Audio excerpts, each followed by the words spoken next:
We are living in unprecedented times. Not only have we entered the age of Aquarius, but we've entered the age of AI. Humanity is about to undergo the most dramatic transformation ever, and I believe that makes it the perfect time for us to address the global mental health crisis. I believe it is through raising human consciousness that we gift people with the tools they need for emotional and mental mastery. Hi, I'm spiritual teacher and speaker, Shaman Isis, and I'm on a one-woman mission to raise human consciousness by teaching spiritual practices and sharing incredible people's heroes' journeys. Join me on Glow Up with Shaman Isis for inspiration for your hero's journey. If you're ready for transformation, check out Glow Up with Shaman Isis, the collection of books and courses. Hello and welcome to Glow Up with Shaman Isis. I am jacked for today's episode of our podcast. I have got a dear friend, someone who I love so much, who has so much to share, so much knowledge to share, joining us today. Fab Bliss. Hello, Sensuality Coach Extraordinaire. Thank you so much for coming on the Hello. show. I'm honored. Oh, please. It's my pleasure. So, Yeah. for our listeners, can you tell us what is a sensuality coach exactly? Oh, you know, when people ask me that, I remember the Breakfast Club. Remember when they asked them to do an essay on who do you think you are? That's how I feel when I describe my work. My title has been evolving steadily for I've probably been in this, well, I've been in this profession for lifetimes, but in this experience, it's probably been 2003. Wow, 22 years Wow. where I've been working with people both in session work and in workshop and retreat settings. Um, a sensuality coach is someone who shows you how to be embodied in a way that increases sensation and pleasure and allows you to infuse all of the aspects of your life, not just lovemaking, not just sex, not just, hooking up, but all of your life with deliciousness and juiciness and how to be more present in your I body. love that. I love that. I think that you and I've talked about this before. Sensuality really is about the senses, and you can have sensual living, which is all areas of your life, and introduce sensualness and senses into all areas of your life. I have to ask you a question that I'm absolutely dying to ask. So, Tantra, that's in your wheelhouse? It's in my Yes. wheelhouse and it was my jump off point. Yeah. What are some of the misconceptions about so that the show's Glow Up with Shaman Isis is all about raising consciousness and spirituality and living your most beautiful life. What are some of the challenges that you see in the spiritual and mindfulness world when it comes to the topic of sex or tantra? Probably the same ones I had going in. I was actually a freelance writer. I was reporting when I ended up in a Tantra course, and it was because I was so burnt out from the entertainment beat that I asked for something more with more substance. And it's a long story, but I ended up at a Tantra retreat, and I'm a New Yorker.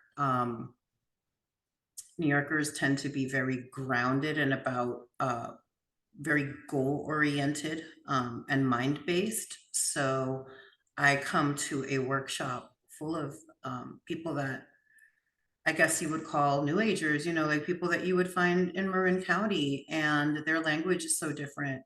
Um, I was in complete judgment. And I wasn't really sure what I was signing up for. I have always had an interest in sensuality from the time I found my mom's Kama Sutra under her mattress when I was 7. That's probably Seems to the be a rite first of memory I've passage. had of being like, there is something more to this than, what people say it is. Um, yeah. So I pretty much what I have dealt with is how to position the offering in a way that doesn't ignore the sex, the sensuality, because that's what everyone's interested in, if we're honest.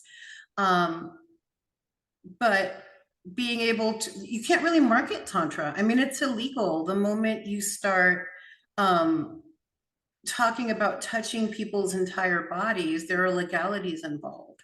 And so marketing myself as a Tantra teacher came with some really delicious lessons. I think one time a client called me a drill sergeant because I was so wanting people to enjoy the experience as a sensual experience, but then also trying to offer there is so much more beyond this, beyond just like rubbing genitals or touching yourself in a way that produces a very what I think is what most people have, a very low grade orgasmic experience. Oh, I love that logo. Can I tell you, I really, you and I've had conversations about this before. Um, Going through my spiritual awakening and journey and becoming more in touch with my mind, body, and soul has really enhanced my sensual pleasure. And is that part of the is that one of the most important jobs of a sensuality coach, is really helping people make that connection, come full circle? Absolutely. More so in recent years, I'm realizing how important it is and how necessary it is to talk with people. Now, I will say the majority of my experience has been coaching men. Mhm. I literally recently had a client in their late 30s tell me that he does not, if it weren't for fluids being present, he would not know if he had an orgasm or not. And that, like, I mean, this was recently. That Wow. just, and I feel like I needed to hear that because it's easy to want to push aside the aspect of this that people judge. I feel like I've been judged my entire life because of how I'm built. Like I had an ex that used to be like, "You're like Jessica Rabbit. You're not bad. You're just drawn that way." And so I think it's very easy. It has always been very easy to sort of pigeonhole me into a certain role. And so I think my biggest challenge was how to separate this out from being called sex work. And I had a lot of judgment about that, but I came to realize that if I have judgment or I'm not willing to have that label, then I Mhm. can't possibly help eradicate shame and guilt around sex, which is the reason that I do this. Oof. I love that you said that, because I was having a conversation with a client earlier and we were talking about shame and guilt. And so many people, like, I didn't think I had shame and guilt before I went through my spiritual awakening. I thought that was something that people who'd done something wrong had. It just never occurred to me that it was something that was really defining a lot of my decision making. And so I love that you brought that up. I've found it's interesting, even at this point in my life as a Gen Xer, I still find how so many people who become immediately uncomfortable when you talk about something like masturbation, and Immediately. still stunned at how many women I speak to who have never actually come. They know what it is, they don't think it actually occurs for women. They've, like, bought into that whole like, when we were young in the '70s and the '80s and the '90s, I remember having this conversation with doctors where I would try to talk to them about self-pleasure, and they would say, "Well, what doesn't happen for a woman?" And we're talking about 20 years ago, and I was like, "Excuse me?" I'm a I little don't think we've come confused. a very long way in 20 years. I think I once said to someone, if men had any idea how often women don't come, the world would stop. Do they care? 'Cause that's the They thing, do. I'm a little confused Sometimes, about that part. I mean, I'm not saying in my own well, personal experience, mind you. I actually want to share something that Yeah. really is just very fresh and recent because in recent years, I have done a lot less one-on-one. I have really been enjoying training people in this work, training people in sensuality, and occasionally I'll dip back in and do one-on-one sessions with clients. And this week was one of those times, and I remember walking out of it feeling like this is This is the best experience that I can have with men. Literally the best experience. I have men coming in who are requesting to get intimacy skills, requesting to be taught how to be more present, how to be better lovers, how to have more enjoyment, how to feel more. And it is in a very safe container. It Mm, is, it ends when it ends. Like it is literally from what I am hearing and what I have experienced just relationally, socially right now, it is the best experience. And I'm so, every time that I do one-on-one sessions with men, I love men more. It's really easy to not like men right now. And it's really easy to talk about all of the, um, just all of the injustice, right? And all of the everything that's going on. It's just there are men out there that really desire to be good lovers and to be hmm. good partners. And, I think all of us are lost in that way just because of all the shame and guilt attached to it. But women have a Hmm. lot more resources and a lot more spaces that are supportive in which to have conversations and Yeah. training. Yeah, We need no, to I be agree with you. trained. Like we literally need to be trained Hmm. in the most pleasurable activity for most of us that Yeah. exists. A few years ago I was definitely in a different state of mind, and I was promoting my sustainable collection intention, and I did a mini campaign, we will call it, where I mentioned that I believed that self-pleasure should be taught to young people.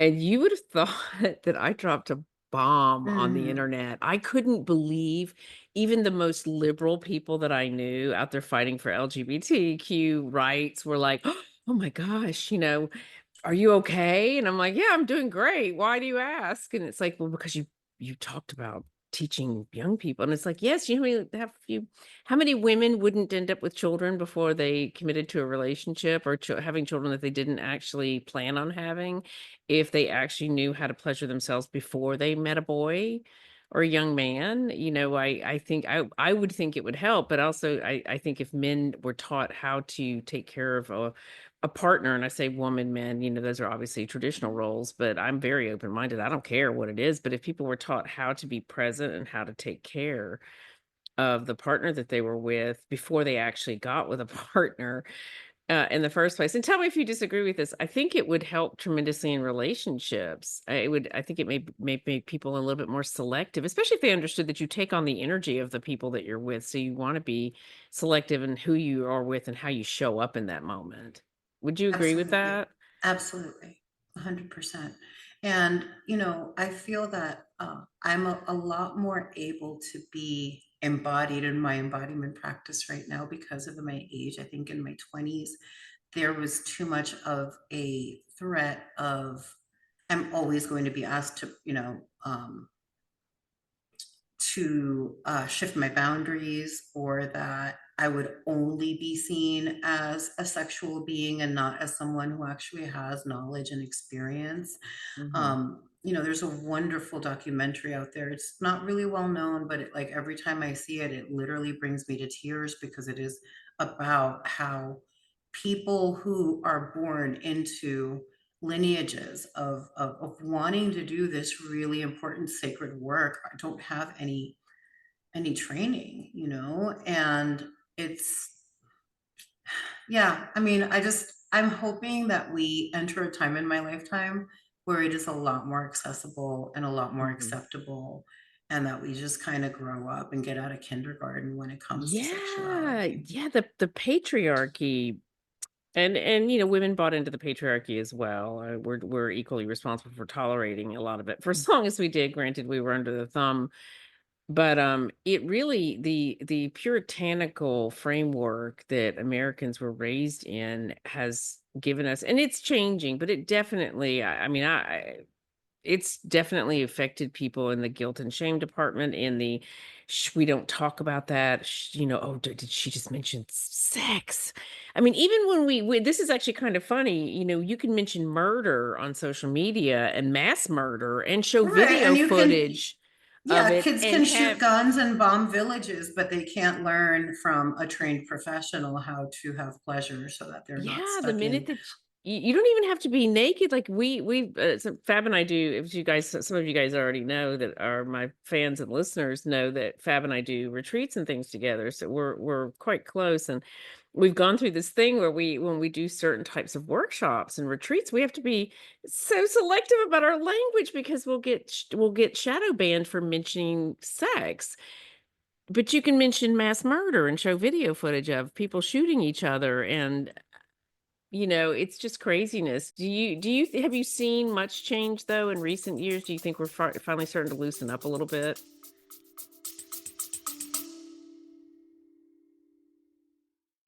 If you're ready for transformation, check out Glow Up with Shaman Isis, the collection of books and courses.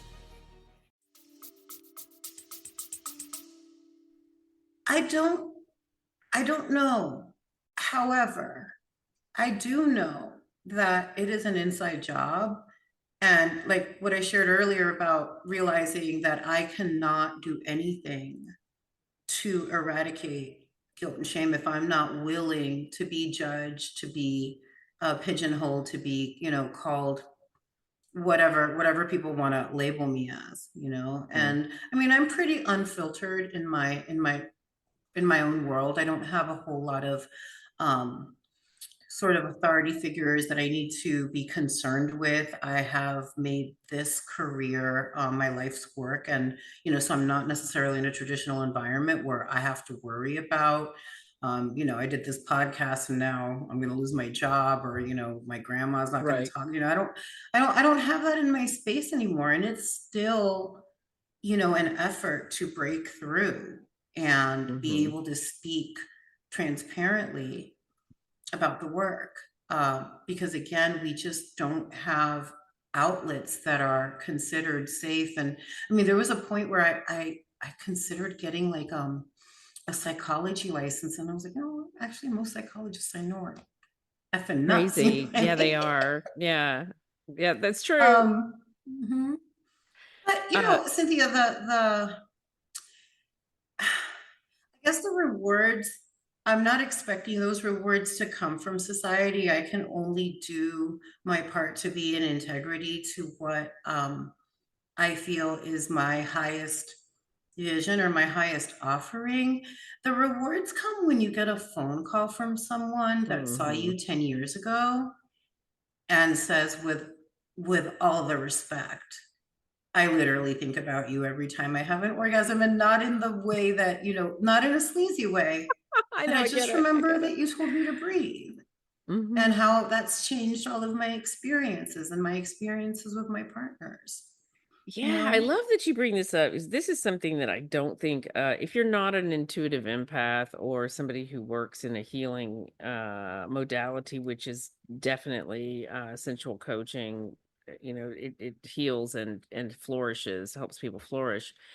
I don't think a lot of people who aren't who aren't, gifted in that way understand that the vast majority of the work that you do is in these moments where you are nudging, casting a light in the right direction, giving somebody a little bit of a lift or a push, the right sentence, the right word, and that accumulation of that constant, it's a lifetime choice to be present when people need the right word or language, and it adds up to this incredible life experience that I think gets missed by a lot of people Yeah, who aren't agreed. present for it.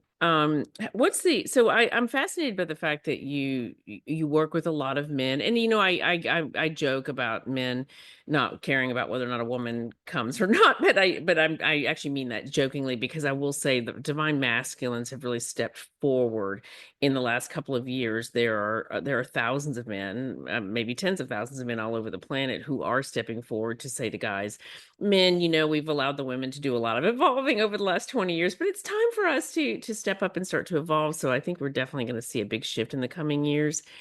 Um, what is the biggest thing that you see that men struggle with when it comes to sensuality? They cut off sensation.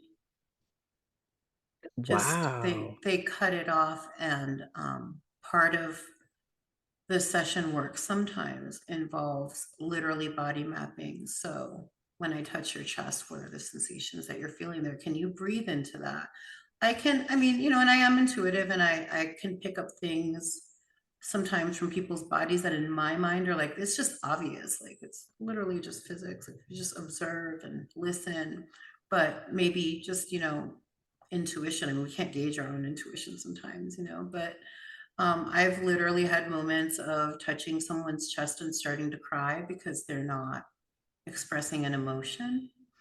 Uh, I can feel based on where a person is contracting or holding or squeezing, but they're almost, I would say 90% of not just men, everyone has a lot of tension in their, you know, in their pelvic area. We're all contracting there.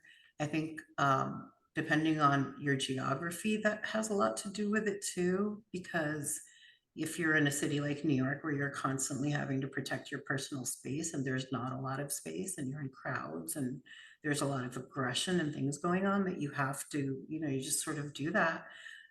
And it's like anything else, it's a practice of reminding yourself, wow, I don't need to be squeezing my neck right now. I don't need to be clenching my jaw right now.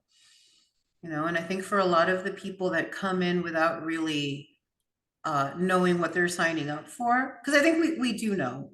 I think everybody knows energetically what they came for, because otherwise we wouldn't have a successful business. People would be, if all they wanted was sex, there are plenty of escorts that offer, or other types of, sexual professionals or erotic professionals Hmm. that offer sessions that are way cheaper. Um, they are coming for something more. Yeah. Yeah. What about women?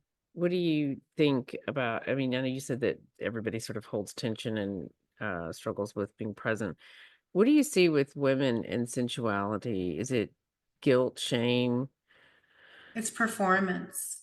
Oh, that's A lot interesting. of performance.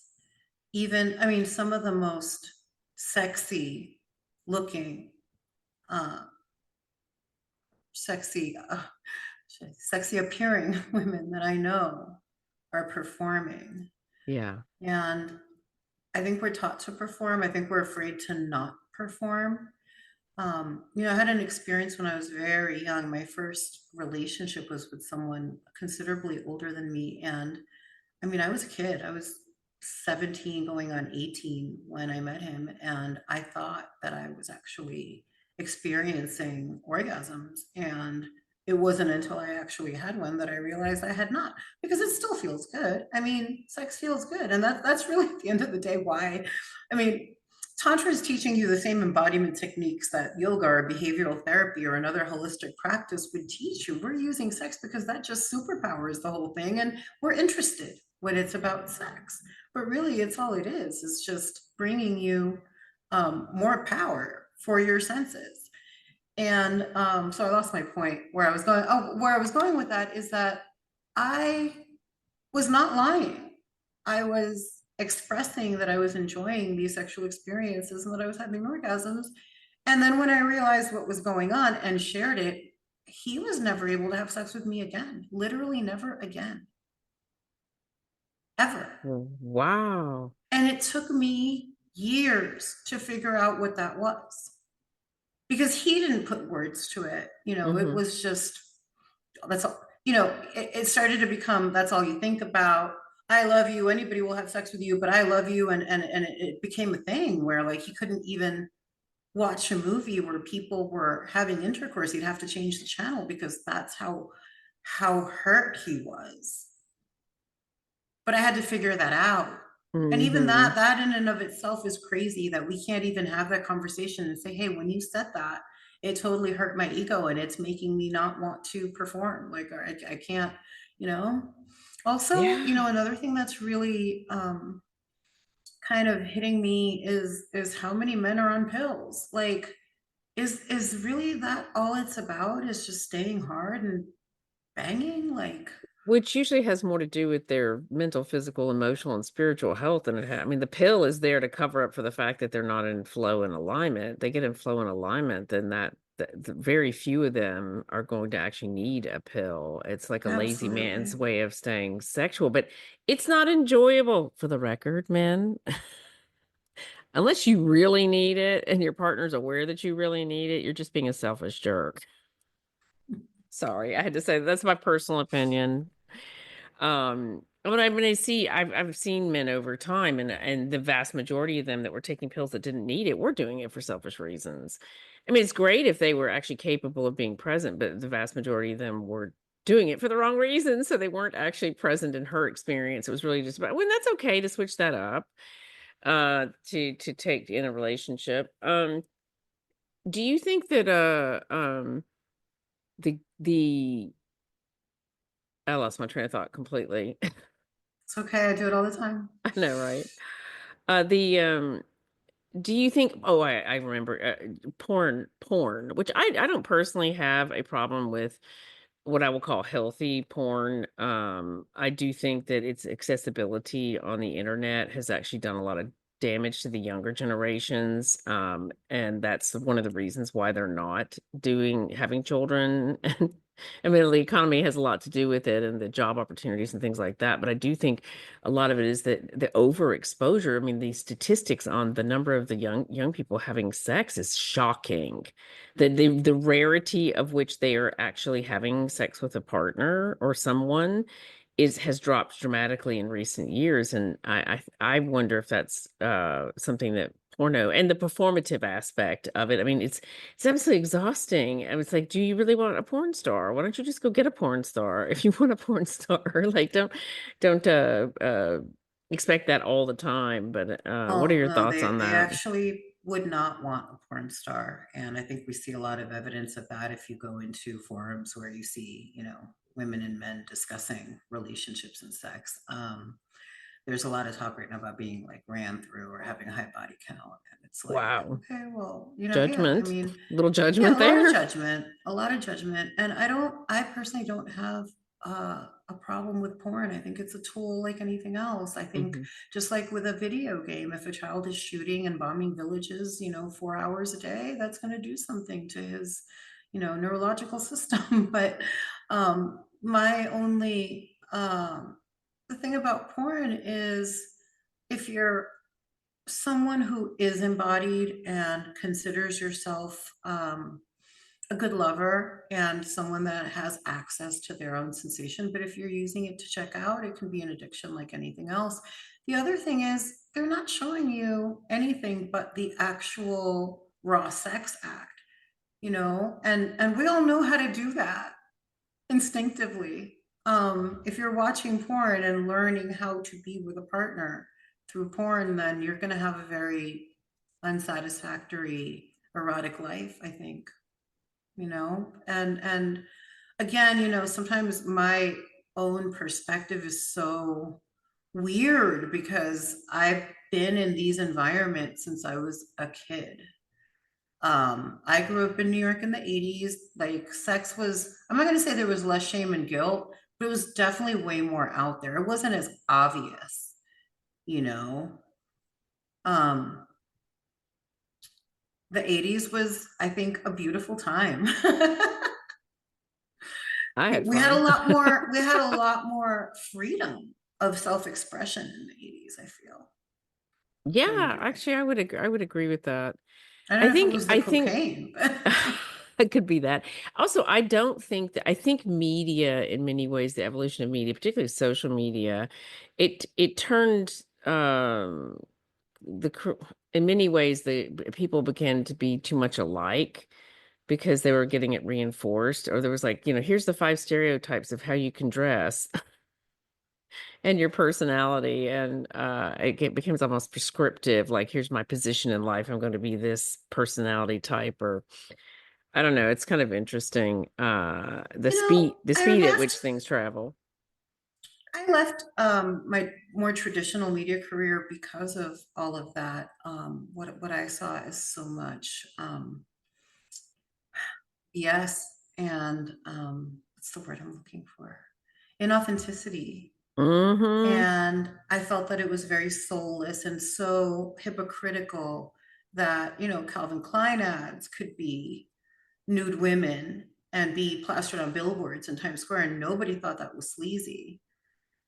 And right now with like the whole, you know, OnlyFans, that's one thing that just really sticks out to me. Like I don't have a judgment about that. I don't have one personally. I've never thought to have one. I just wouldn't even invest the time. But really like the only difference between a lot of what you see on these fan sites that, you know, regular women are creating platforms on, and something you would have seen in a billboard or a magazine or in Vogue, is that they're in control of their money. So really that's what it's about. Mm-hmm. Yeah, no, I agree with you. I think that the women taking command of that situation financially has bothered some people. I like that you brought up the It's freaking billboards. them out is what Yeah, it's well, because it's doing. taking the power, the control of it out of their hands. That you know, it's like they've almost become reverse pick me. Yeah. Um, uh, the You know, I don't have a problem with people who do. I mean, I've had friends who are porn stars. I've, you know, friends who've done OnlyFans. Like, I don't care. I don't judge. I do analyze, try to analyze from a social theorist perspective how things happen. Um, the OnlyFans thing is interesting because it's allowed the women to monetize and to take some level of command over who gets access to them, and it's taken the control out of the hands of the people who were at one point running that show, like the big platforms who were sort of running that avenue before women were like, you know what, we could just do this ourselves. And it's so crazy. Like people have really taken it to another level. I have friends with OnlyFans. If you are not making that your full-time job, I mean, there are people making $100 a month. You know what I'm saying? Like, it's Yeah. not like this thing where like, oh, no, all you gotta do is like show TNA and, you know, you be like a sugar baby. Yeah, no, we are. It's not that I feel like we're in a worse place than ever, but we're in a really weird place Yeah. I with think I think everything. But sexuality, I feel, because, you know, what's that quote? Everything is it's I think it's an Oscar Wilde quote. Everything is about sex except sex, which is about power. It is about mm, power. And everyone wants sexual power. We use it to sell and buy everything that we do, literally everything. What we eat, how we work out, like the clothes we wear, everything is yeah, imbued with sexuality. And it's what we're least adept in. kind of funny, right? Um, the it's interesting that you bring up the billboards, and I found this interesting because both Fab and I, for the listeners, both Fab and I, we met many years ago when Fab had the first Latin fashion lifestyle magazine in New York City. She was iconic in being the first at entering an industry that's now, you know, obviously a huge part of culture, and was one of those founding members who did that. We both grew up in that world, and I like that you brought up the billboards for Calvin Klein, because one of the things that I noticed at that time is if you were heroin chic, skinny, meaning you had no curves, you could be on a billboard in Times Square. Now, Victoria's Secret obviously is more of an unusual thing, but even they were 5'10", 120 pounds soaking wet, Mhm. and the curves weren't general. In many cases, they weren't actually like God given. But if you threw a woman up there who was either God given or enhanced, and they were sexual curves, Yeah. suddenly that was a problem. And it's like, so People were you, up in arms. yeah, so you don't have a problem with naked women. You have a problem with a woman embodying her sensual side. Right. Yeah. And it's still like that in many ways. Like I hear the way men talk about OnlyFans girls, and it's like, why do you care so much? Like, what do you care? I say Yeah. men, it's women and men who say who will say negative Right, things. right. It is women too. We sometimes face the harshest judgment from women. Yeah, I agree with that. So when it comes to people's bringing sensuality, so as a sensuality coach, what are some of the ways in which people can bring sensuality into their like daily life? So, presence is one. Sometimes, it's kind of like when you try to explain meditation to someone and they're like, well, I don't know what that means. I literally just had somebody say, I don't know what you mean when you say focus on your sacrum. And I'm like, it literally means if you need to visualize an object being there, you do that. Whatever will bring you into contact with that point in your body. And so, as an example, this person was during a bodywork session clenching their lower belly. And I asked them to bring awareness there and expand. And that didn't work, right? Because we're not all like the same neurologically. So then I said, imagine you have a balloon right below your belly, and that as you inhale, you are inflating the balloon. So it's really a process of testing out different sensation modalities to see what you connect with. Right? We don't all connect with the same thing. Like I love all holistic practices. I do not like acupuncture. Every time someone's like, get acupuncture for them, I'm like, no, I feel sick. I don't like it. I don't resonate with it. But when something lands, then you're able to take that tool and use it all of the time. So like after the session, they were like, wow, that visual of the balloon really helped. And I'm like, and you can do that all day long. When you're in a space where you're stressed out or you're not feeling, or you are with a lover and all you can do is think, and you're thinking or you're worried about, I'm going to come too fast. I'm not going to know how to touch them in the right way. I don't know how to say the thing I want to say. All there is to do is bring your attention inward, because then that sensuality it's you don't have to do anything to be sensual, just like you don't have to do anything to breathe. We breathe when we're sleeping. We are sensual beings. It's not something that you put on, it's something you tap into. And the way to tap into it is by bringing the awareness in, and like exactly the opposite of what we do every day. Yeah, right. That's really all it This is. I love that the point that you just made about the presence. I mean, that I think it's interesting because when I think about it in terms of coming to orgasm, it's the presence without rigidity, that just full presence that allows it to become as powerful as it can be. Obviously, You know, one of it's more complicated than that, I'm sure. But go ahead. the What were you big going to say? challenge, Cynthia, is that you can't think your way into embodiment.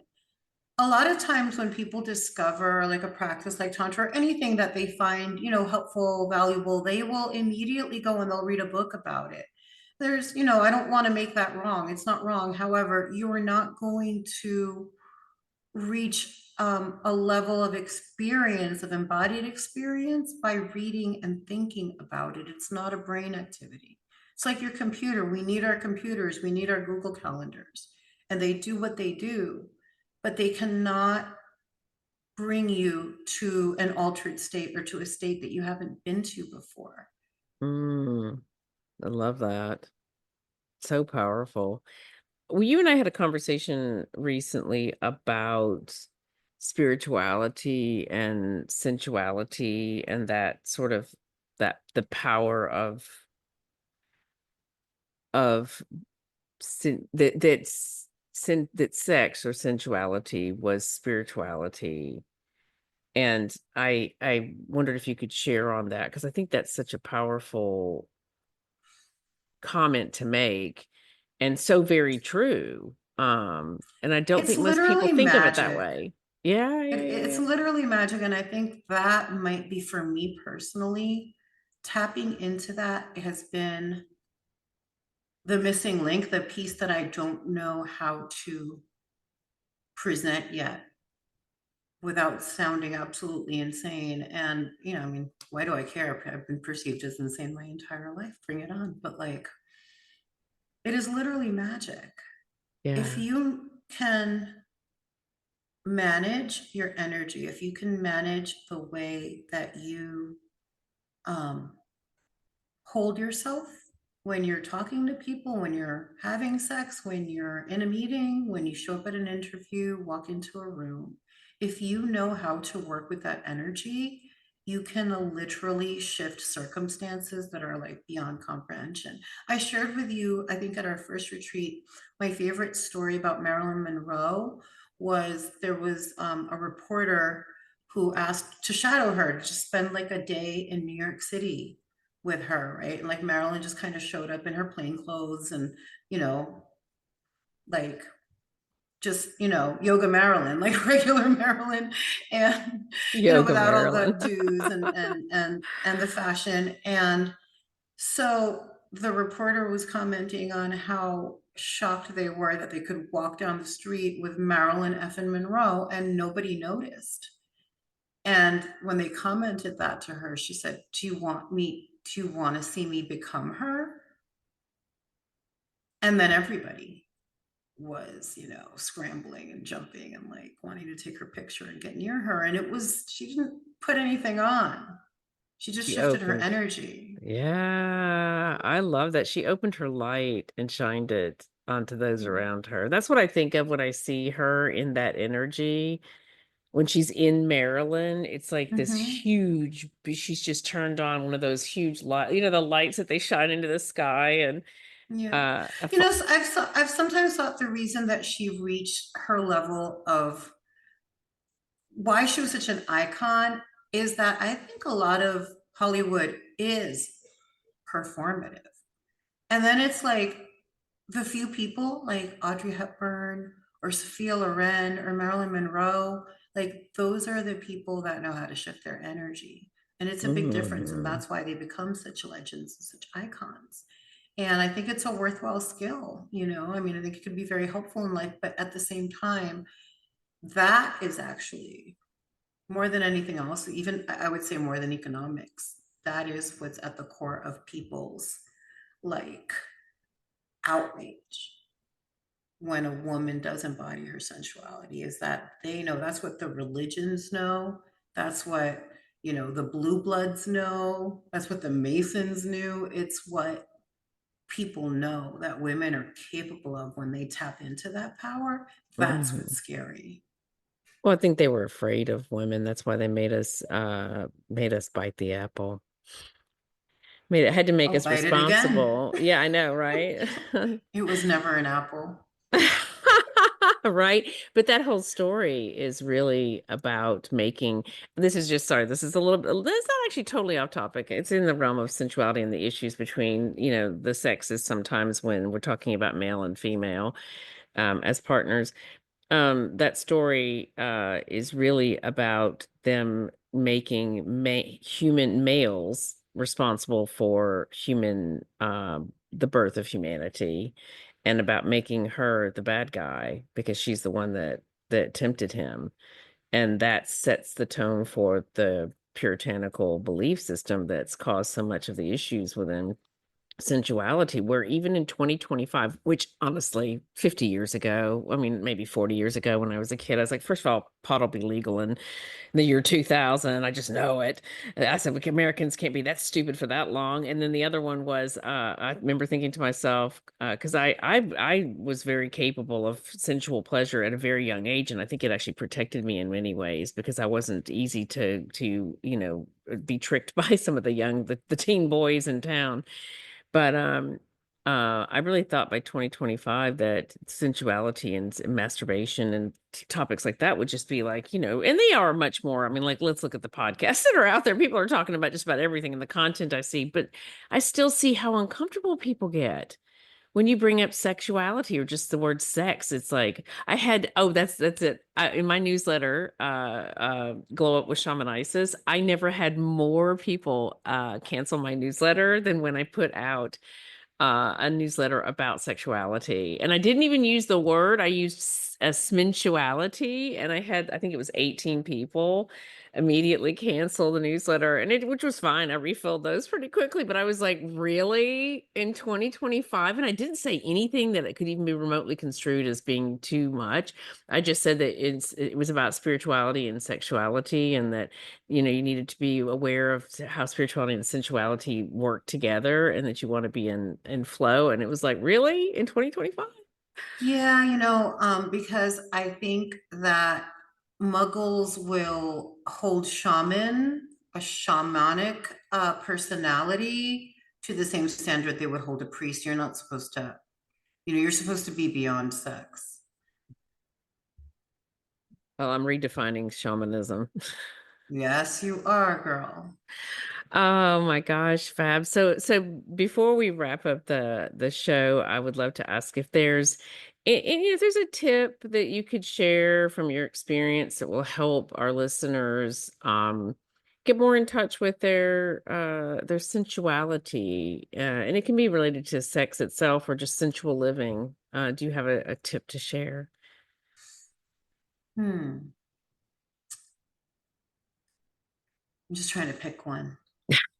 I know you have a roster in Well, I there. think I think that the easiest one, at least for me, what was able to bring me deeper into my body, because again, as someone who's diagnosed with ADHD since they're a child, and that is just like somebody who naturally multitasks and have so many thoughts in my head at once, in order to bring the awareness in, I had to do a very mundane task while being completely aware of it.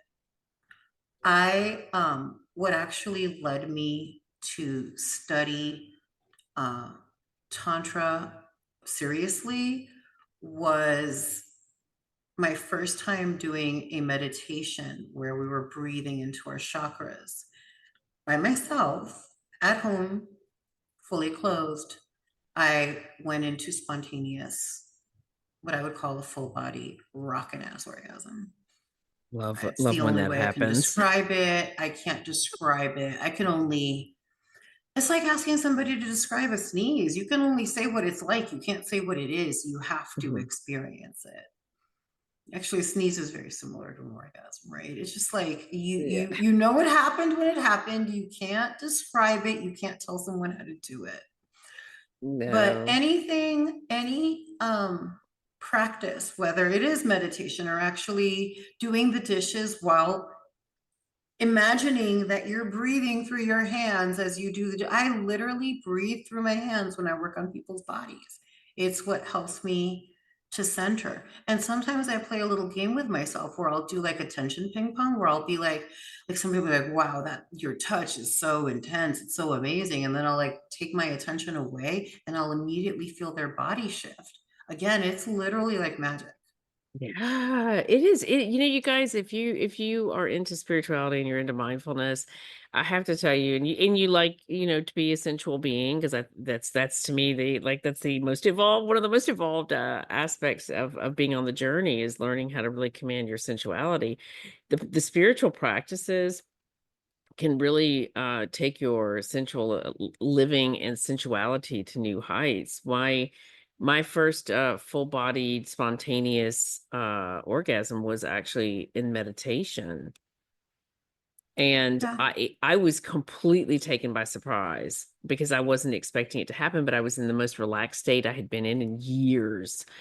And it was incredible, and I was like, oh my God, the secrets of the universe are being revealed. So we've talked about this before, and it's Yeah. interesting. So we both said the same thing. We both said we weren't expecting it to happen, which is a vital component to it, because if you're expecting it to happen, trust me, it's not going to happen. Once your brain, like again, going back to like the analogy of the computer, once your brain wraps itself around a goal, the only information, the only methods you have to get to that goal are what you've already done in the past. You're not going to have a new experience unless you're not expecting it.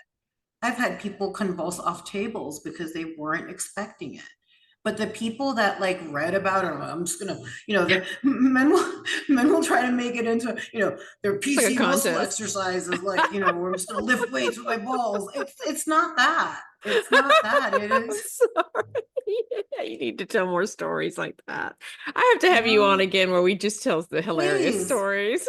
Please, yeah, I mean, again, this is sort of an ethereal topic for me, and one of the I really appreciate my time with you, not just here, but in general in the work that we've done together, because I feel like you're very good at helping me redefine my role, because if we're constantly evolving, our roles have to constantly evolve too. It's not just manager, CEO, assistant, you know what I mean? Like, we need to continually keep bringing creativity and evolution to the roles that we choose.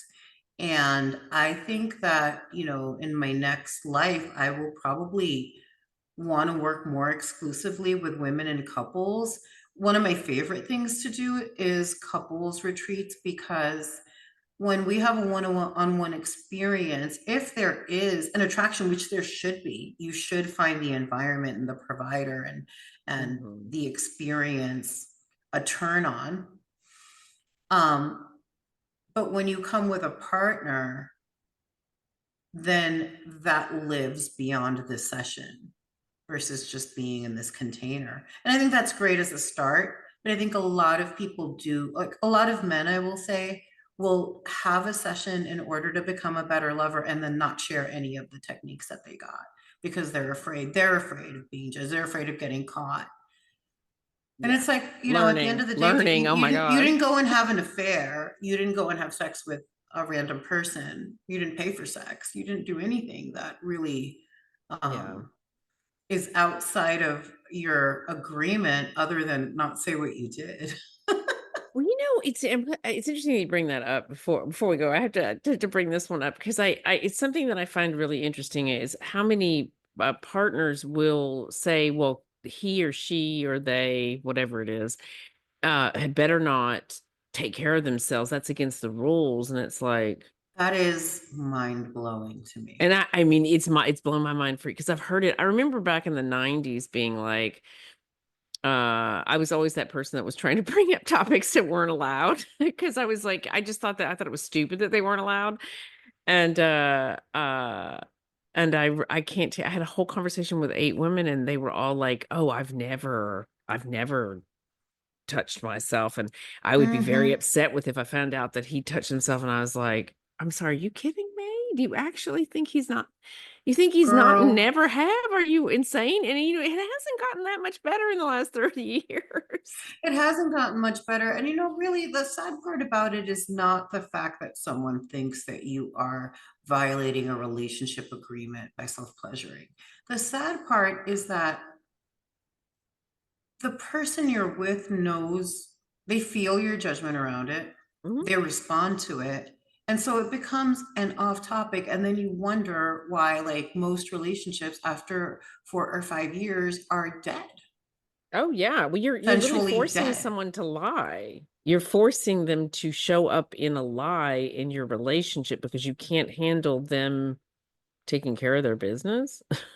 Like, I just find that bizarre. But And but I'm and also we haven't had the education, we haven't had the yeah. spaces to talk about this safely, and so I love all of the exciting things that you and I are cooking up for 2025. Yeah, yeah. Why don't you I talk think about it's that time. yeah, let's talk about that. So you guys, Yeah. we got some news for you for this year. What's going on with us, Fab? Well, there's both of our podcasts for one, this lovely experience here, and I will soon be launching. Are you ready? Good Horny Citizens. Oh, I love it. Yeah. Yeah, I'm calling that everything you never wanted to know about sex. Um, we also have embodiment retreats. We have our Glow the Fuck Up retreat. I'll say it again just in case you want to edit that out. We have our GTFU retreats coming up where we are exploring so many aspects of sensual living and embodiment in all of its different forms. But part of that will be a lot of training around sensuality and feeling embodied in your skin all of the time. and how we can also reflect that outward, because sometimes you do all of the inner work and you're still like, well, it's not showing up in my experience, my 3D Right. experience, you know. It's so exciting. So you guys need to get away with two fabulous women and one amazing man, and the fans that are going to come join us at the GTFU retreat. You have to join us in June 4th through the 8th. We're going to be in the Dominican Republic, teaching you about sensual living and how to glow the F up. It's going to be And we're also having amazing. these conversations are happening Yeah. weekly on our Facebook lives. So Yeah, definitely join the yeah. conversation. Yeah, you guys come on. We just started a group called Soul Tech over on Facebook. Come join us. A great group of people, creatives and artists and just amazing people joining the group already. So come hang out with us, and you can watch us live every almost every Tuesday night. It's me, Carlton, and Fab, who are all part of the GTFU teacher team. And so come check us out. Fab, if people wanted to follow you, learn more about you, where would they go? They would go to my Instagram page at Bliss Body Temple. And we also have a website, which is blissbodytemple.com. All right. You guys heard it from the stunning Fabulous's lips herself. Thank you so much, darling, for coming on. That Thank was you, fun. Cynthia. Yeah, Yes. no, you're I'm going to do welcome. it You guys, again. yeah, We'll do it again and we're gonna again. do it again. We're gonna do it again for sure. Oh, I definitely want to do one where we share wild stories, because you and I both have just got like hilarious stories to share with people. Anyway, thanks you guys so much for listening. If you are not already subscribed, what are you thinking? We are getting close to hitting our 100,000 mark, which I'm really excited about. So if you're not already subscribed, Yes. subscribe and help us get to the 100,000 listens mark. I would really appreciate it. And if you want to learn more about my books, if you don't already know about my books and my glow up collection, go to shamanisis.com. You can find out about me as a speaker, check out all the books that I write and the magazine Soul Tech. Sign up for the free newsletter, which comes out every Tuesday morning. And of course, read Soul Tech magazine for free and all that good stuff. And of course, hire me for a reading. So go check it out at shamanisis.com. And thanks again, you guys, for listening to Glow Up with Shaman Isis. Thanks again, Fabulous. You're amazing. Thank you. If you're ready for transformation, check out Glow Up with Shaman Isis, the collection of books and courses.